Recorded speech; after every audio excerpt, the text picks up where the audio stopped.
Alors c'est une question très importante que vous posez, parce qu'elle est contemporaine, mais surtout il faut avant tout, chaque fois qu'on réfléchit à ce genre de questions, il faut s'en référer à nos maîtres, et nos maîtres sont avant tout le Shulchan Aruch, le Rambam, les Rishonim, les Rachaonim.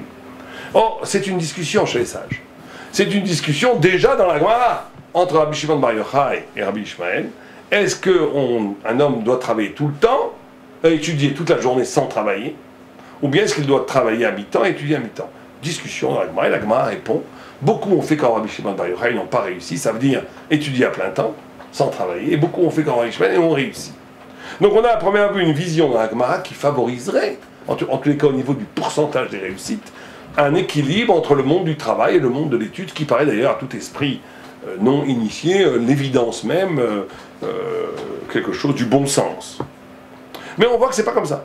On voit que chez les Rishonim déjà, au Moyen-Âge, beaucoup de Rishonim pensaient qu'un homme qui en a les capacités, qui a les capacités spirituelles, éthiques et intellectuelles, et qui pourrait devenir plus tard un grand rabbin pour le peuple juif, se doit d'étudier à plein temps et on doit le délivrer de toutes les charges économiques.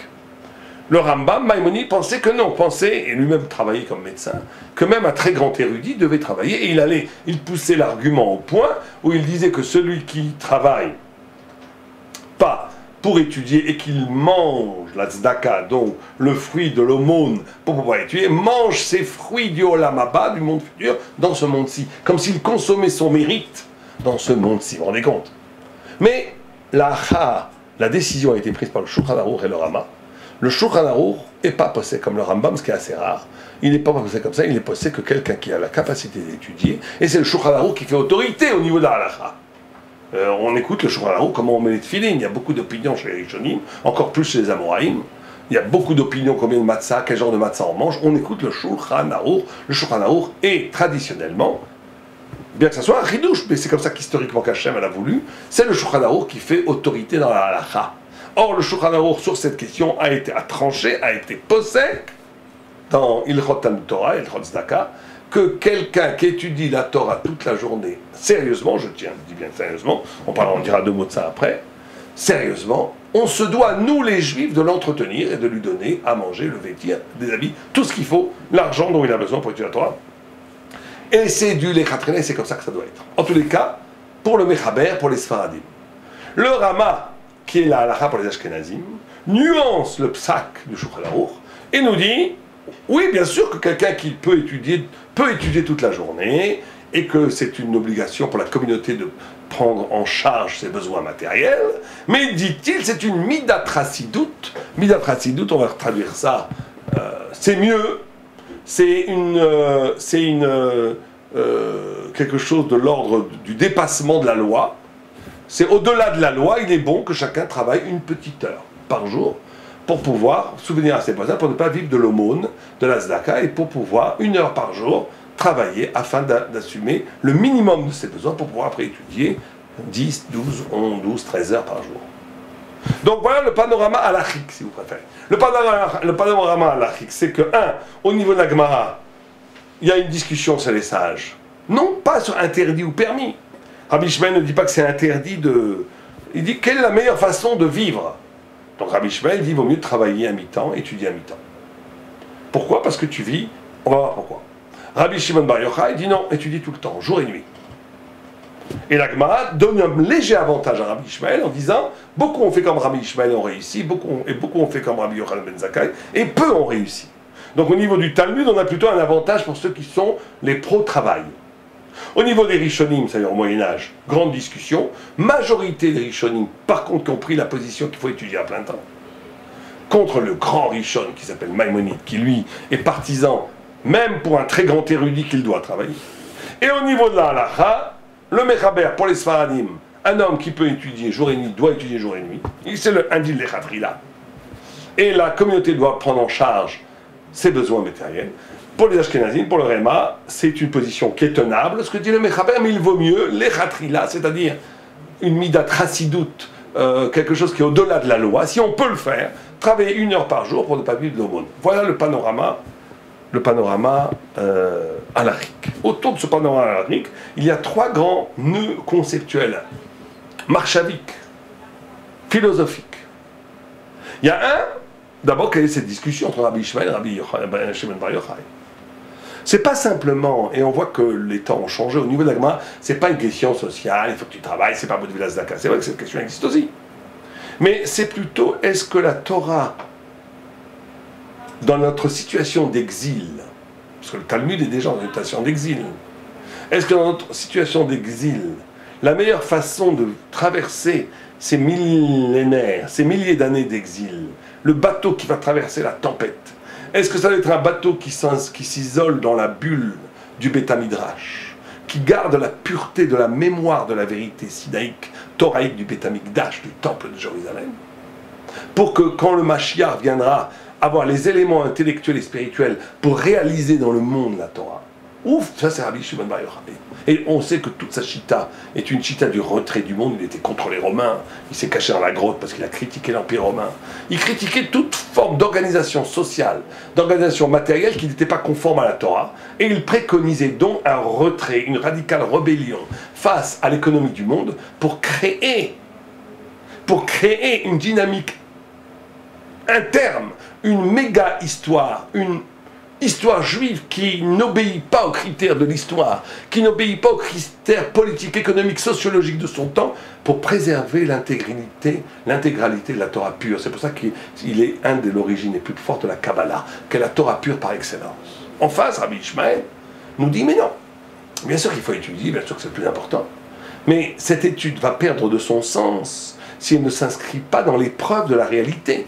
Il faut que cette étude s'inscrive dans le monde du travail, dans le monde du relationnel avec les autres, pour qu'elle puisse se mesurer à l'épreuve de la vie, à l'épreuve de l'existence, à l'épreuve du conflit, à l'épreuve de l'économique, du sociologique et du politique. Ça, c'est le premier nœud de Machloket. Deuxième nœud de Machloket, c'est est-ce que le Rambam le pousse au bout, puisqu'il dit que tu perds de ton mérite au Olam Haba, en vivant de la Tzedaka. C'est est-ce que le peuple juif doit être vu comme un ensemble ou comme des unités? C'est-à-dire que ceux qui disent la Tzedaka, ils ne disent pas juste la Tzedaka. Ils disent qu'il y a une obligation pour le peuple juif de créer des universités talmudiques et kabbalistiques qui permettent de préserver le peuple juif, le savoir du peuple juif. Et donc, ceux qui sont contre, par exemple, Rabbi Yosef Karo, qui est contre le Rambam, ils considèrent que c'est pas, au contraire, qu'il faut voir la notion collective. Et la notion collective, elle est que une partie travaille et une partie étudie. D'ailleurs, le Rambam lui-même le dit, ce qui se contredit, puisqu'il le dit dans Moreh Nevuchim, que la tribu des Lévis étudie la Torah toute la journée, et comme la Torah elle-même le dit, les Lévis et les Kohen leurs besoins venaient comme ils n'avaient pas de terre, c'était la trouma, on leur donnait la dîme, on leur donnait toutes sortes de choses, aussi bien au niveau animal, végétal, on leur donnait, le peuple juif leur donnait pour qu'ils puissent vivre. Et le Rambam lui-même dit, c'est pas simplement les Lévis qu'on se privilège. Toute personne qui veut être un Lévi peut être un Lévi. Toute personne peut se consacrer exclusivement à la spiritualité à Dieu, et le peuple juif se doit de l'entretenir. Alors c'est quoi la discussion? La discussion, elle est plus profonde. Elle est encore peut-être plus radicale que celle de Rabbi Shimon Bar Yochai et Rabbi Ishmael. C'est une discussion, en vérité, sur le statut de l'homme. Le Rambam ne parle pas du tout de ce côté d'avoir, comme Rabbi Ishmael, d'avoir un rapport avec l'existence. Non, il dit un homme doit se tenir debout. C'est-à-dire qu'un homme est une totalité pour le Rambam. Un homme, c'est l'humanité entière en lui-même. Or, l'humanité entière en lui-même ne doit pas, plus quelqu'un dépend de l'autre, plus cette dépendance abîme son Tselem Elohim. De la même façon que Dieu n'a besoin de personne, un Talmid Chacham pour le Rambam ne doit avoir besoin de personne. Et ça touche pour le Rambam à son intégralité intellectuelle et spirituelle. Ça veut dire qu'un homme qui a besoin, qui s'inscrit dans un champ économique où les autres vont l'aider, il va forcément être redevable à ceux qui l'aident, il va s'inscrire dans un champ politique quelque part, même si c'est spirituel, même si c'est kadosh, même si c'est des gens de plein de bonne volonté. Mais il sera obligé d'avoir un rosh kollel, d'avoir un rosh yeshiva, d'avoir un gvir, d'avoir quelqu'un qui lui donne de l'argent. Le Rambam, il considère que c'est une destruction de l'indépendance du Talmid Chacham. Le Talmid Chacham doit être un homme qui se tient debout, qui n'a besoin de personne, qui donne, pas qui trempe. Et donc pour cela, il se doit de vivre, d'assumer les moyens de lui et de sa famille par lui-même. Et il va plus loin. C'est ça l'image. Il mange des fruits de son monde futur. En concédant à prendre de l'aumône de la Tzedaka, pour le Rambam, on détruit une partie du savoir, une partie de son éternité, une partie de son visage de Talmid Chacham.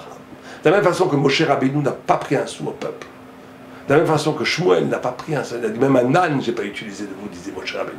Même un âne, je n'ai pas utilisé. Il n'avait pas la voiture de fonction. Moshe Rabbeinu, qui a porté à bras le peuple d'Israël, 3 millions de personnes dans des situations terribles dans le désert, même un âne de fonction. Vous savez, tout le monde a un premier ministre, ils ont un Volvo, je ne sais pas quoi. Lui, il n'avait même pas un âne. Pareil pour Shmuel. Mais Elisha, lui, prenait. Comme ça, la Gemara nous dit, Elisha, on l'a fait construire une maison et accepté. Mais en réalité, c'est une marque très profonde. Ce que Rabbi Yosef Karo dit, c'est que non, on n'abîme pas la figure du Talmid Chacham, puisque le peuple qui lui donne, et lui, c'est la notion de collectivité. La collectivité qui subvient aux besoins du Chacham, du Talmid Chacham, le fait pour eux, pour lui, puisque le Chacham va entretenir le savoir thoraïque qui va permettre à la Torah de se perpétuer et qui va être bénéfique à l'ensemble du peuple d'Israël, pour eux, pour leurs enfants, pour leurs petits-enfants. Et donc c'est de la responsabilité du pape que d'entretenir des universités et des personnes, des universités juives de Torah, qui pourront entretenir la vraie savoir et la vraie élection d'Israël. On est dans la deuxième marloquette. Et là, l'halakha a été possèque comme Rabbi Yosef Karo. Ça veut dire qu'aujourd'hui, quelqu'un peut étudier à plein temps s'il étudie sérieusement pour assumer et assurer la pérennité du savoir thoraïque du peuple d'Israël. Troisième marloquette, et là on rentre dans une vraie marloquette qui est aujourd'hui, c'est la marloquette d'un système. Aujourd'hui on est dans un système où des yeshivot, Baruch Hashem, des kolélim, Baruch Hashem, se sont développés de façon extraordinaire, au point où la Torah a tellement triomphé qu'aujourd'hui, il n'y a pas, pour les enfants du monde de la Torah, il n'y a pratiquement plus de choix. Ils sont destinés au rabbinat. Alors on parle de 1000, 10 000, 20 000, 100 000. C'est magnifique. Magnifique. Mais d'un autre côté, est-ce que tout le monde est fait pour ça? Non. Les gens qui ne sont pas faits pour ça. Et là, il y a une deuxième marche qui est très compliquée, à savoir, qu'est-ce qu'on fait?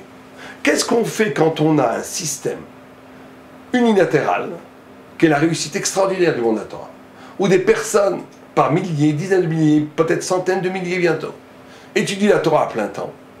Et il y aura de l'argent, il y aura toujours de l'argent. C'est pas le problème. L'argent n'est pas le problème. Et il y aura toujours le fait, au contraire, cette profusion de Torah, c'est quelque chose de magnifique. Je ne parle pas du tout à ce niveau-là, des gens radins, des gens à l'œil court, qui disent ouais, on va trouver de l'argent, ça coûte. C'est des bêtises. Le monde de la Torah rapporte des devises à Israël beaucoup plus que, autant que le high-tech presque. Enfin, je ne sais pas, je n'ai pas les chiffres exacts, mais en tous les cas, c'est une industrie, si on prend au point de vue économique, énorme, puisque des milliers, des dizaines de milliers de kolélim prennent 90% de leurs subventions en Chutz Laaretz, en dehors d'Israël. Et donc c'est une entrée de devises considérable pour Israël, aussi important que si on vendait. Donc d'un point de vue économique, c'est tout à fait rentable pour le peuple, pour l'État sioniste et pour Israël. Puisque ces personnes qui vivent à plein temps ramènent des devises. C'est une population qui n'est pas exigeante au niveau. Ils ne vont pas au théâtre, ils ne vont pas au cinéma, donc ils coûtent très très peu d'argent, ils ne font pas des crimes, il n'y a pas besoin de police. Enfin, c'est quelque chose d'une économie considérable. Et c'est tout bonus pour l'État d'Israël. Donc c'est pas le problème du tout, ça c'est des bêtises. C'est de la shona, c'est de la médisance, c'est des bêtises, c'est de l'ignorance. Non, non, non. Le problème, il est pour les religieux eux-mêmes. Est-ce que tout le monde est fait pour étudier la Torah jour et nuit? Non. Il y en a qui ne sont pas faits pour ça. Comme Rachid le dit, si au bout de 5 ans, quelqu'un ne sait pas, n'arrive pas à étudier, il faut qu'il aille travailler. Or là, on est dans une troisième marque qui est beaucoup plus douloureuse, qui est, la plupart des Gdolim disent, il ne faut pas changer le système, ils ont raison, bien entendu, parce que les Gdolim me disent, ils ont raison. C'est que un système marche, on a créé, Baruch Hashem, des milliers de Talmidei Chachamim, c'est magnifique. C'est eux qui portent le flambeau de la vérité. C'est eux qui portent le flambeau qui va permettre au Mashiach d'arriver. C'est eux qui sont l'espace, le halal, l'espace sanctifié, qui va permettre le couloir de la venue du Messie. Mais il y a énormément, on ne va pas dire de ratés, ça serait trop méchant, mais des gens qui ne se trouvent pas véritablement dans ce monde-là. Et qui n'arrivent pas à étudier. Alors on en est quoi? On a des gens qui sont mariés dans l'école Lim, qui s'assoient, qui étudient 1 heure par jour, et entre deux ça, ils fument une cigarette. C'est une catastrophe! On est à côté. Bon, c'est vrai que c'est une minorité, mais qu'est-ce qu'on fait de cette minorité? Et là, il y a une autre presque technique.